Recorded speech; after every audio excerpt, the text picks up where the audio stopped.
नमस्ते प्रणाम। कैसे आप सब? और हमको पूरा उम्मीद है कि आप सब बहुत ही अच्छा हो। आज एक नया अपडेट लेके आए हैं पवन सिंह जी के बारे में। आप सबको बता दें कि इतना भोजपुरी इंडस्ट्रीज का एक पावर स्टार पवन सिंह ही जो है कि ऐसा कर सकते हैं। आप सबको बता दें कि उनका गाना अभी टीजर कल ही से यूट्यूब पे ट्रेंडो मचा रहा है। आप लोग को देख के बहुत ही अच्छा लगता होगा, जो कि बारिश तुम बारिश बन जाना जो गाना है पायल देव जी के साथ में।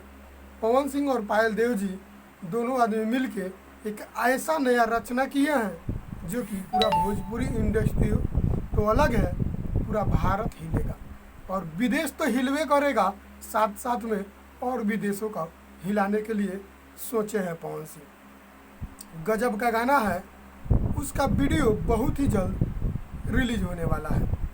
जी हाँ, पायल देव जी के साथ जो बारिश बन जाना बारिश गाना सच में बारिश ला दिया है। जो गाना सुनेगा उसके दिल के अंदर पूरा बारिश आ जाएगी। आप सबको बता दें कि उस गाना को ढेर सारा प्यार दीजिएगा और एक ऐसा गाना साबित कीजिएगा जो कि नंबर 1 गाना हो। आप सबको उस गाना को जरूर सुनना चाहिए। आप सबको बता दें कि बारिश कुणाल वर्मा जी ने इस गाना को लिखे हैं। जी हाँ, कुणाल वर्मा जी ने लिखे हैं और वहीं पायल देव जी म्यूजिक को बनाए हैं।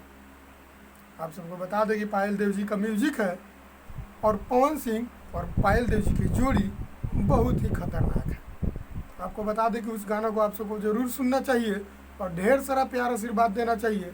क्या है कि गाना भोजपुरी इंडस्ट्रीज का एक ऐसा गाना है, तू बारिश बन जाइए हम बादल बन जाइए। एक ऐसा गाना है कि जो यूट्यूब तो के साथ साथ पूरे ऑल सोशल मीडिया ही हैक हो जाएंगे। क्या है कि गाना आते ही ऐसा तांडव मचेगा कि पवन सिंह के फैंस पूरा गाना सुनने के लिए पगला चुके हैं। आप सबको बता दें कि ये गाना ऐसा लग रहा है कि हर एक इंसान को इस गाना को सुनना चाहिए और वीडियो को देखना चाहिए। आपको बता दें कि अगला अपडेट के साथ फिर मिलेंगे। तब तक पीकेपी भोजपुरी यूट्यूब चैनल और आप सबके छोटे भाई प्रेम कुमार प्रेमी इस वीडियो को लास्ट तक देखे हैं तो चैनल को सब्सक्राइब और शेयर जरूर कीजिएगा, साथ साथ में लाइक करते जाइएगा। प्रणाम।